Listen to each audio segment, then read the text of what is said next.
जय हिंद दोस्तों। 4 फरवरी 2025 के करंट अफेयर्स का पहला और इम्पॉर्टेंट क्वेश्चन है।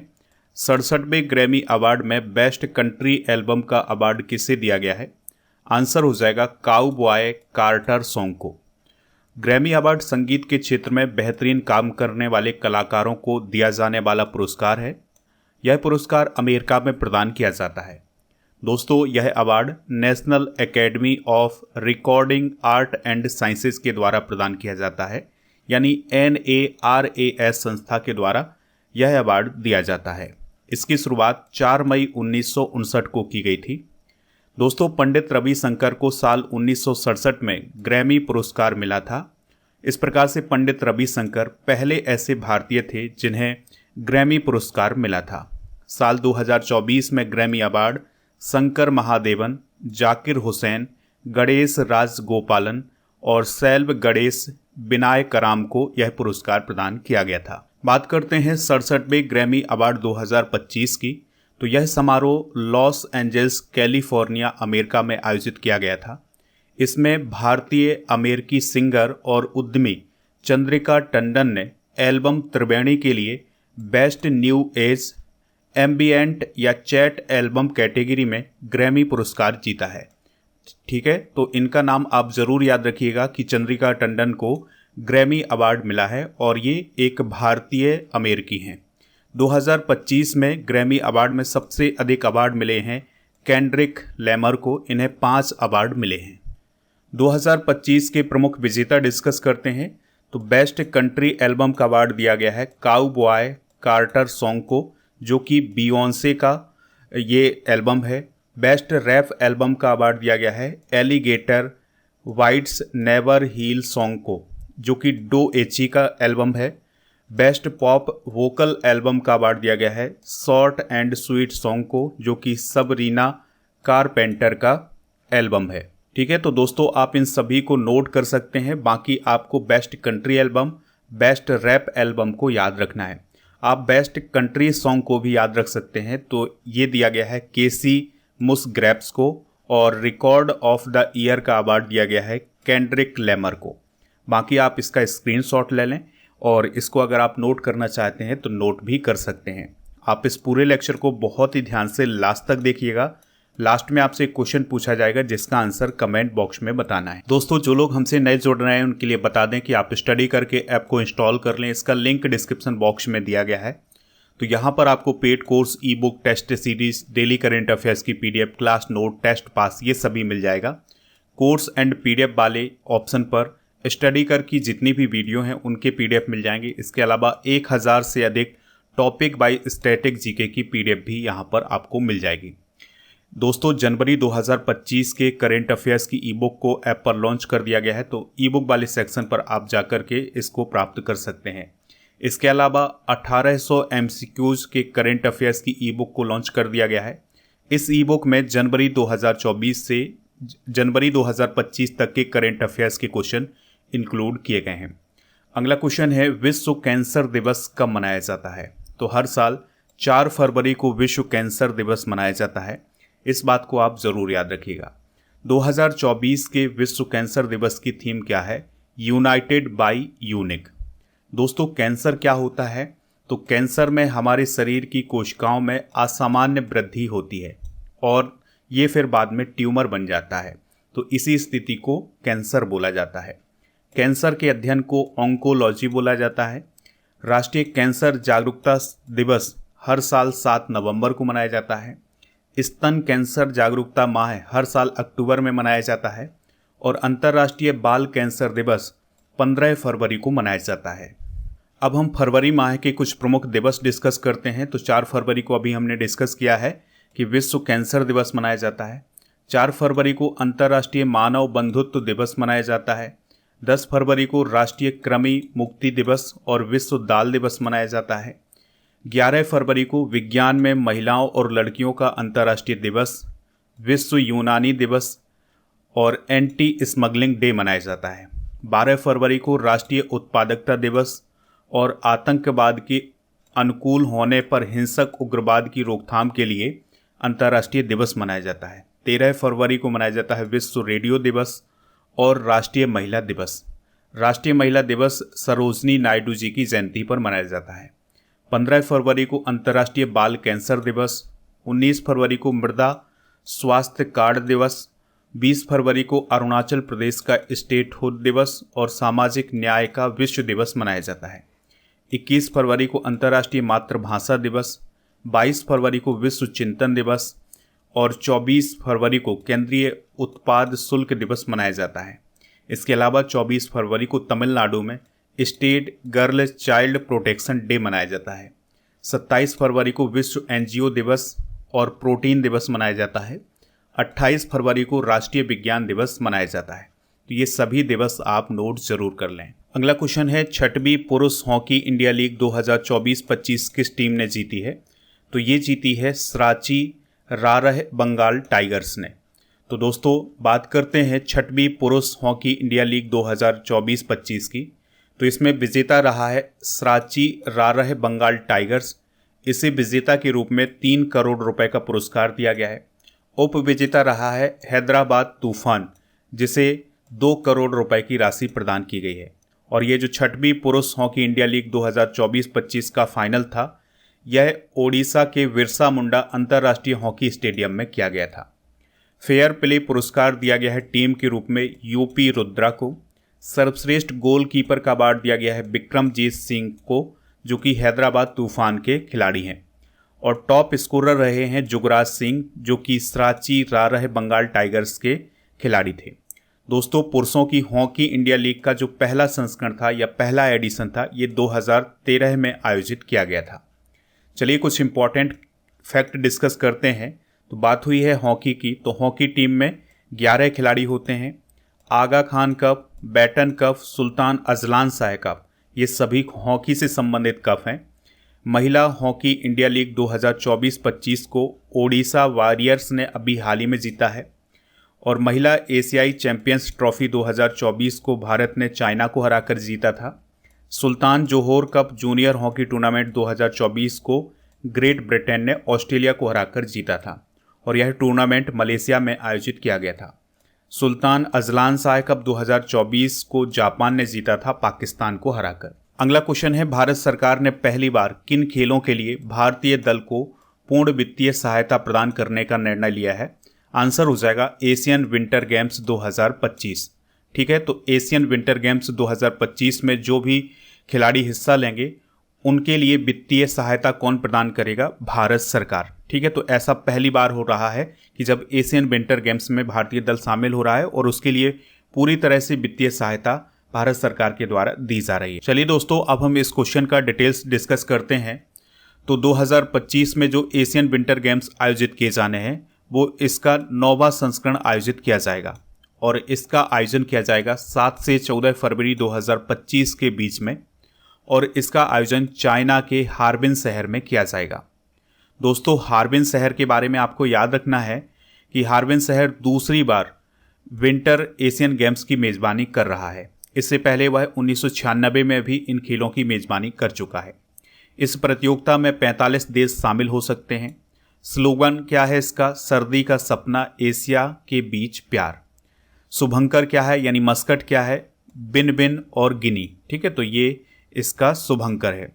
एशियन विंटर गेम्स का आयोजन एशिया ओलंपिक परिषद के द्वारा किया जाता है। ठीक है, तो 2025 में इसका आयोजन चाइना में किया जा रहा है। दोस्तों विंटर एशियन गेम्स में भारत ने अब तक कोई भी मेडल नहीं जीता है, यानी कि अब तक भारत के पास इन खेलों में कोई भी मेडल नहीं है।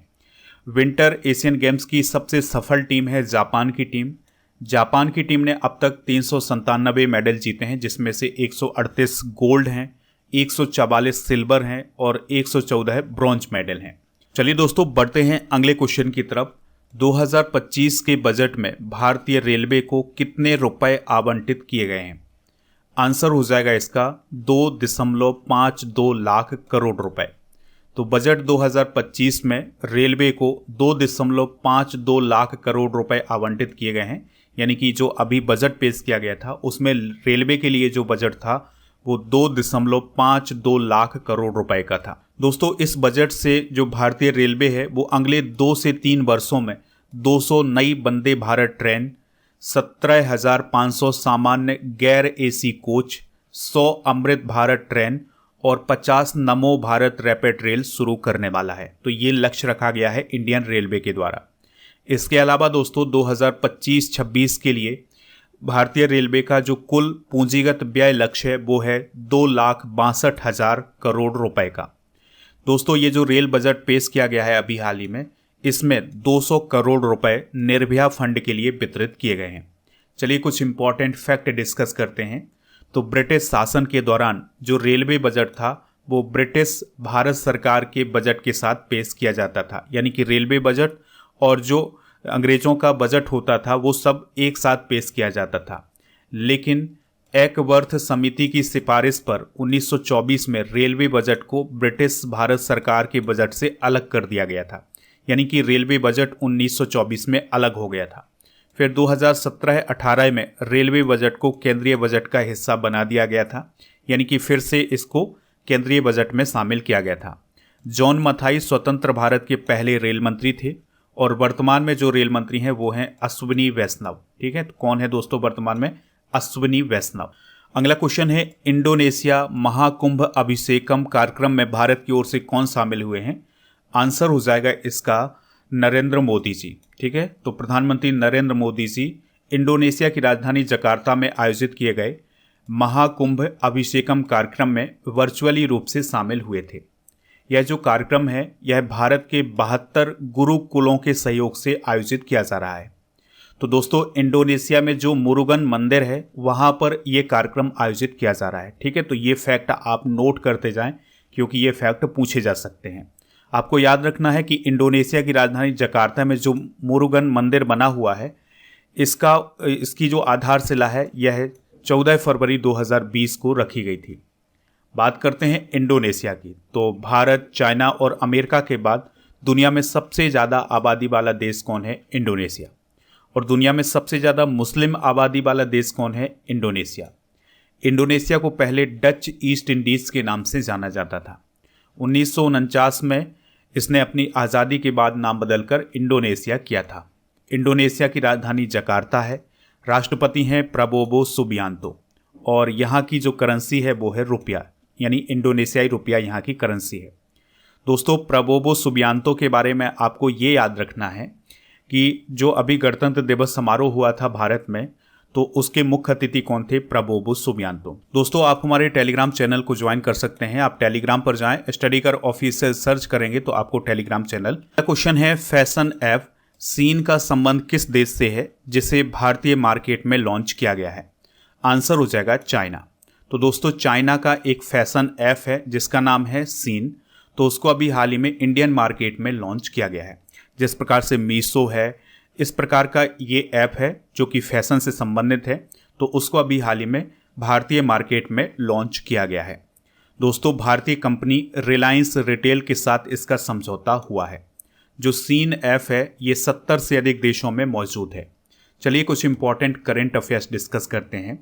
तो भारतीय रेलवे ने निर्बाध यात्रा के लिए स्वरेल सुपर ऐप को अभी हाल ही में लॉन्च किया है। भारत सरकार ने भारत के सैन्य इतिहास को जोड़ने के लिए भारत रणभूमि दर्शन ऐप और वेबसाइट को लॉन्च किया है। रक्षा मंत्रालय ने राष्ट्र पर्व वेबसाइट और ऐप को लॉन्च किया है।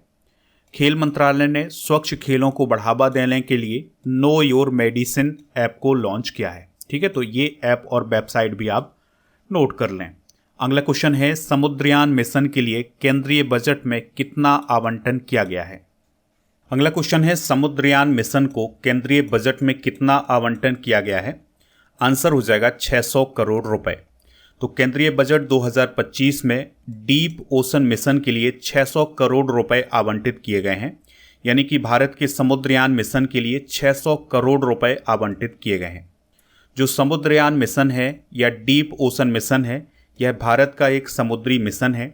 इसके जरिए भारत गहरे समुद्र में मिलने वाले खनिज पदार्थों और जलीय जीवों के बारे में अध्ययन करेगा, यानी कि समुद्र के नीचे भारत इसमें अध्ययन करेगा और समुद्र के नीचे जो खनिज पदार्थ हैं उनकी खोज करेगा। तो समुद्रयान मिशन के तहत मत्स्य 6000 नामक एक पनडुब्बी को तैयार किया गया है, जिसको आप यहाँ पर देख सकते हैं। तो यह पनडुब्बी समुद्र के नीचे 6000 मीटर की गहराई तक खोज कर सकती है, यानी कि इसे नीचे भेजा जाएगा और नीचे भेजकर खनिज पदार्थों की खोज की जाएगी और जलीय जीवों के बारे में अध्ययन किया जाएगा। दोस्तों, इस मिशन को शुरू किया गया था जून 2021 में। तो जो पृथ्वी विज्ञान मंत्रालय है उसके द्वारा इस मिशन की शुरुआत की गई है। अगला क्वेश्चन है, विश्व पुस्तक मेला 2025 कहाँ आयोजित किया जा रहा है? तो यह नई दिल्ली में आयोजित किया जा रहा है। इसका आयोजन 1 से 9 फरवरी 2025 तक किया जाएगा। इसकी थीम क्या है? Republic at 75। ठीक है, तो ये थीम भी आप नोट कर सकते हैं। तो जो विश्व पुस्तक मेला है यह भारत के बड़े पुस्तक मेलों में से एक माना जाता है और काफ़ी लोकप्रिय है यह मेला। तो यहाँ पर पुस्तकों के बड़े बड़े स्टॉल लगते हैं, बहुत सारे सांस्कृतिक कार्यक्रम आयोजित किए जाते हैं। जो पहला विश्व पुस्तक मेला है यह 1972 में आयोजित किया गया था। दोस्तों, इस साल पुस्तक मेले में रूस को एक फोकस राष्ट्र के रूप में नॉमिनेट किया गया था। अगला क्वेश्चन है, भारत में बीमा क्षेत्र के लिए एफडीआई की सीमा 74% से बढ़ाकर कितनी कर दी गई है? तो इसकी सीमा 100% कर दी गई है। तो दोस्तों, केंद्रीय वित्त मंत्री हैं निर्मला सीतारमण जी, तो उनके द्वारा ये घोषणा की गई है कि बीमा के क्षेत्र में जो एफडीआई है उसकी सीमा 74% से बढ़ाकर 100% की जाएगी। अब समझते हैं एफडीआई को। तो एफडीआई का मतलब होता है फॉरेन डायरेक्ट इन्वेस्टमेंट। तो एफडीआई के माध्यम से कोई विदेशी कंपनी भारतीय कंपनी में सीधे इन्वेस्टमेंट करती है। ठीक है, तो बीमा क्षेत्र की जो कंपनियां होंगी उसमें पहले 74% तक इन्वेस्टमेंट कर सकती थी, लेकिन अब भारत सरकार ने ये कहा है कि वो 100% तक इन्वेस्टमेंट कर सकती हैं। ठीक है, तो दोस्तों, जो एफडीआई है इसके जरिए जो विदेशी कंपनियां हैं वो अपने साथ पैसा तो लाती हैं, इसके अलावा नॉलेज और स्किल, टेक्निक, ये सभी लाती हैं। ठीक है, इसके कारण किसी भी कंपनी की ग्रोथ होती है। तो जो खुली अर्थव्यवस्थाएं होती हैं उनमें एफडीआई काफ़ी प्रचलित है। दोस्तों, भारत में सबसे ज़्यादा विदेशी निवेश प्राप्त होता है मॉरिशस से, फिर इसके बाद सिंगापुर से। ठीक है, तो ये बदलता रहता है, कभी सिंगापुर आगे हो जाता है, कभी मॉरिशस आगे हो जाता है। अगला क्वेश्चन है, नवीन चावला का निधन हो गया है, वह कौन थे? तो वह पूर्व मुख्य चुनाव आयुक्त थे, तो उनका अभी हाल ही में निधन हो गया है। वह 2005 से 2009 तक चुनाव आयुक्त रहे हैं और 2010 तक वह मुख्य चुनाव आयुक्त रहे हैं। तो नाम क्या है इनका? नवीन चावला। दोस्तों, हाल ही में हुए कुछ प्रमुख निधन डिस्कस करते हैं। तो प्रसिद्ध मूर्तिकार ललिता कट्ट का निधन हुआ है। महान निर्देशक डेविड लिंच का निधन हुआ है। टीवीएस के प्रमुख एच लक्ष्मणन का निधन हुआ है। मशहूर सिंगर पी जयचंद्रन का निधन हुआ है। वैज्ञानिक राजगोपाल चिदम्बरम का निधन हुआ है और प्रसिद्ध वनस्पति वैज्ञानिक के.एस. मणिलाल का निधन हुआ है। इसके अलावा पूर्व अमेरिकी राष्ट्रपति और नोबेल पुरस्कार विजेता जिमी कार्टर का भी अभी हाल ही में निधन हुआ है। अगला क्वेश्चन है, प्रथम विश्व पिकलबॉल लीग को किसने जीता है? तो इसको जीता है बेंगलुरु जवान्स ने। तो दोस्तों, सबसे पहले हम ये समझ लेते हैं कि ये पिकलबॉल क्या होता है। तो पिकलबॉल एक प्रकार का गेम है जिसमें टेनिस, बैडमिंटन और पिंग पोंग ये सभी शामिल होते हैं, यानी कि ये सभी खेल एक साथ खेले जाते हैं, यानी कि इन सभी का इसमें मिश्रण होता है। और यह एक ऐसा खेल है जिसे सभी उम्र के खिलाड़ी जो हैं वो खेल सकते हैं। तो इसी की लीग आयोजित की गई थी अभी हाल ही में मुंबई में 24 जनवरी से 2 फरवरी 2025 तक। तो दोस्तों, इसको किसने जीता है? बेंगलुरु जवान्स की टीम ने जीता है। तो पुणे यूनाइटेड को हरा करके बेंगलुरु जवान्स की टीम ने इसको जीता है। और प्लेयर ऑफ द लीग कौन चुने गए हैं? कैटरीना सुइवर्ड। ठीक है, तो इनको आप नोट कर सकते हैं क्योंकि ये इसका आयोजन पहली बार किया गया है। देखिए, अभी पहली बार 2025 में खो खो विश्व कप भी आयोजित किया गया था नई दिल्ली में, तो उसको भारत ने जीता है, पुरुष वर्ग में भी और महिला वर्ग में भी। तो भारत ने किसको हराया था? नेपाल को हराया था। ठीक है, तो ये फैक्ट भी आप नोट कर लें। चलिए कुछ इंपॉर्टेंट करंट अफेयर्स डिस्कस करते हैं। तो भारत ने महिला अंडर 19 T20 विश्व कप अभी जीता है। दिनेश कार्तिक सबसे ज़्यादा रन बनाने वाले भारतीय विकेटकीपर बन गए हैं। खेलो इंडिया विंटर गेम्स 2025 के पहले भाग में लद्दाख ने पहला स्थान हासिल किया है। ऑस्ट्रेलिया ने आईसीसी महिला चैंपियनशिप का खिताब जीता है। इसके अलावा स्मृति मंधाना आईसीसी महिला one day cricketer of the year चुनी गई हैं और जेनिक सिनर ने ऑस्ट्रेलियन ओपन 2025 को अभी हाल ही में जीता है। चलिए दोस्तों, अब हम कल के करंट अफेयर्स को रिवाइज करते हैं। अंडर 19 महिला T20 विश्व कप 2025 को किसने जीता है? इंडिया। हाल ही में किस स्थान को भारत सरकार ने रामसर स्थल घोषित किया है? तो सक्कारा कोट्टाई पक्षी अभ्यारण्य को, जो कि तमिलनाडु में है। वर्ष 2025 का वार्षिक बजट किसके द्वारा पेश किया गया है? निर्मला सीतारमण जी के द्वारा। ब्रिक्स युवा उद्यमिता सम्मेलन की मेजबानी कौन करेगा? भारत। बीसीसीआई अवार्ड 2025 में पॉली उमरीगर पुरस्कार किसे दिया गया है? जसप्रीत बुमराह को। कच्छ का गुनेरी गांव किस राज्य का पहला जैव विविधता विरासत स्थल बना है? गुजरात। मोहम्मद इमरान खान मेवाती किस राज्य के शिक्षक हैं जिन्हें ग्लोबल टीचर प्राइज 2025 के लिए चुना गया है? राजस्थान। स्वारेल सुपर ऐप को किसने लॉन्च किया है? भारतीय रेलवे। ऑन्कोसैरसियासिस को समाप्त करने वाला 5वां देश कौन बना है? नाइजर। माउंट तरानाकी को कानून के तहत एक व्यक्ति के रूप में मान्यता देने वाला देश कौन बना है? न्यूजीलैंड। दोस्तों, आज के जनरल नॉलेज के पिटारे में कुछ इंपॉर्टेंट अनुच्छेद डिस्कस करेंगे। जैसे अनुच्छेद 1 में संघ का नाम और राज्य क्षेत्र है। अनुच्छेद 2 में नए राज्यों का गठन और या प्रवेश बताया गया है। अनुच्छेद 12 से 35 तक मूल अधिकार हैं। अनुच्छेद 14 में विधि के समक्ष समानता बताई गई है। अनुच्छेद 17 में छुआछूत का अंत है, यानी अस्पृश्यता का अंत है। अनुच्छेद 19(1) का में प्रेस की स्वतंत्रता है। अनुच्छेद 21 में प्राण एवं दैहिक स्वतंत्रता है। अनुच्छेद 23 में बाल श्रम प्रतिषेध है और अनुच्छेद 36 से 51 तक राज्य के नीति निर्देशक तत्व बताए गए हैं। अब हम जनवरी 2025 के करेंट अफेयर्स को रिवाइज करेंगे। संतोष ट्रॉफी 2024-25 को किसने जीता है? पश्चिम बंगाल। वाब थराद नामक नया जिला किस राज्य में बनेगा? गुजरात। दुनिया की सबसे तेज हाई स्पीड ट्रेन CR450 का अनावरण किस देश में किया गया है? चाइना। केंद्र सरकार ने एक राष्ट्र एक सदस्यता योजना की शुरुआत कब से की है? 1 जनवरी 2025 से। किस मंत्रालय ने गतिशील भूजल संसाधन आकलन रिपोर्ट 2024 जारी की है? जल शक्ति मंत्रालय। किस देश ने भारतीय नर्स निमिषा प्रिया को मौत की सजा सुनाई है? यमन। लगातार दूसरे वर्ष ग्रेट प्लेस टू वर्क का प्रमाणन किसे प्राप्त हुआ है? सेल को। आरबीआई के अनुसार वित्त वर्ष 2025 में भारत की जीडीपी दर कितनी रहेगी? 6.6%। भारत का विदेशी मुद्रा भंडार कितना हो गया है? 700 बिलियन अमेरिकी डॉलर। और स्पेल मास्टर ऑफ इंडिया का खिताब किसने जीता है? छाया एमबी ने। कल के करंट अफेयर्स में आपसे ये पूछा गया था कि अंडर 19 T20 क्रिकेट विश्व कप जो महिलाओं का हुआ था वो किस देश में हुआ था? तो ये मलेशिया में हुआ था। तो लगभग सभी लोगों ने इसका आंसर मलेशिया बताया हुआ है। आपके लिए आज का क्वेश्चन है, ग्रैमी अवार्ड किस क्षेत्र में प्रदान किया जाता है? तो जो भी इसका राइट आंसर हो कमेंट बॉक्स में जरूर बताएं। दोस्तों, आप हमारे ऐप को इंस्टॉल कर लें। यहाँ पर आपको ई बुक वाले सेक्शन पर करंट और जीके की ई बुक मिल जाएगी। तो ई बुक में आपको Indian geography, polity, history, biology, इन सभी की ई बुक आपको ऐप पर मिल जाएंगी। तो ऐप को इंस्टॉल कर लें, इसका लिंक डिस्क्रिप्शन बॉक्स में दिया गया है। इसके अलावा जनवरी की ई बुक मिल जाएगी और जनवरी से जनवरी 2024 तक के करंट अफेयर्स की ई बुक भी आपको यहाँ पर मिल जाएगी। टेस्ट पास मिल जाएगा। जीके जीएस का foundation batch, MP TET, Vyapam, SSC, math, reasoning, railway, English, banking और रीजनिंग, इन सभी के फाउंडेशन बैच आपको ऐप पर मिल जाएंगे। तो इनको प्राप्त करने के लिए ऐप को ज़रूर इंस्टॉल करें।